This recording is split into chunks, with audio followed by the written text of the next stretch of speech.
On this night 1 year ago, dozens of families were homeless after a historic building in downtown Hazard erupted in flames.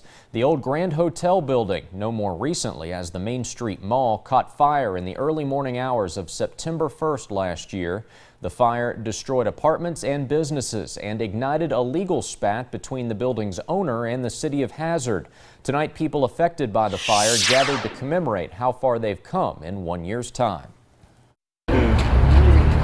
Pink, the color of gratitude, and the color of balloons released Thursday night by people affected by what happened in this spot 1 year ago. The flames that consumed the old Grand Hotel building in Hazard did not take any lives, but the fire took the homes of people like Ruby Gayhart. Normally I look back and the thing that I have a vision of and see is just everybody on the streets and up and down the streets, and people just confused, didn't know what to do. Many folks left homeless by the fire flocked to Hazard First Presbyterian Church, seeking food and a place to stay. You had people who were showing up here with the clothes, literally, their pajamas on their backs, and nothing else.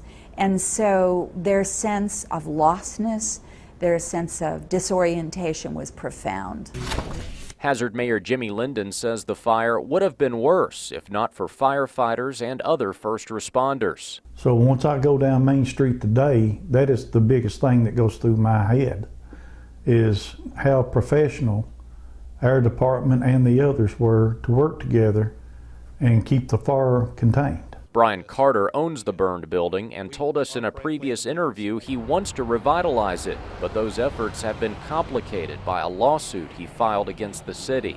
I'd like to think that I've got some say in it, but I really don't. The building has been partially demolished in recent months and continues to be an eyesore downtown, but city officials are hopeful they can work with the building's owner to restore Main Street to the way it was before the fire, as those affected by it still adjust to life without the building they called home.